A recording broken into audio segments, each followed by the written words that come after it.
Hello guys, for today's video ni adto tag market kay nagunahuna na pud tag unsa atong pwede maluto og atong kaunon. So nakakita tag lato ang guso and shells. Pero atong gipalit diha ang lato ug ang guso. And then sa mga isda, wow kagwapa atong tilapia oy. May mga veggies, ng mga fresh kaayo.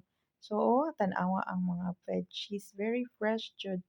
So nagpalit sa ta diha og gamay pod guys. And also kanang mga, atong maluto dili lang karon so namalit ta diha guys. And then niabot na ta sa balay and this is what I bought. Tilapia o sa kabuo katong gihiwa and this is the lato and the guso. So ato pa na siyang i-prepare karon i-blanch na to nga ng guso ang lato ato sa na siyang hugasan aron kuhaan to natong mga uban-uban nga mga dili kayo siya kuhaan. So prepare na to ang atong tilapia. Butahan na to siya salt kay magprito ta sa atong lunch and then ato na siyang butangan og sakto gyud nga salt kay tab-ang man ni siya nga isda guys. So katong mga dili familiar katong sa Visayas og sa kuan nga dili familiar sa tilapia. Lami kina siya guys pero tab-angon gyud na siya. So magprito na ta while nagkuan ta dito nag-blanch ta sa atong guso. So ibutang na nato tanan, ipatulo ra na siya nato kahiwa kay tulo ra man sad mi dire karon. See? So tagsa mi char. So butang nato struggle kay na siya nga pagkabutang kay nagwanhan lang biya ta. Pero ato nang i-arrange karon behind the scene. So maplastar na karon guys. Inigbalik nato. Ito na nang itarong og plaster. See, natarong na gid siya. So paaboto na to na siya nga maluto. So mobalik ta dito sa atong kuan. Unsa na? Sa pag bali-bali struggle gyapon pero laban lang. Di ba? So naluto na ang pika side. Ato na sang lutoon ang pika side. So nana gyud na siya normal ra gyud na siya basta usa ra ka kamot ang galihok no. Char. Naning pa guys. so ato na siyang balihon gyud usa ra nakakamot kay ang pikas kamot naman ay gigunitan. Di ba? So maluto ra gyapon ay bahalag struggling.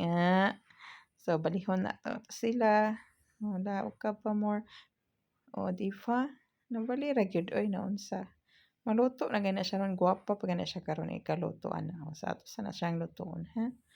Waiting lang sa gyud ta diha nga part kay aron maluto siya. And then this is it. Beautiful and pretty kayong tilapia guys.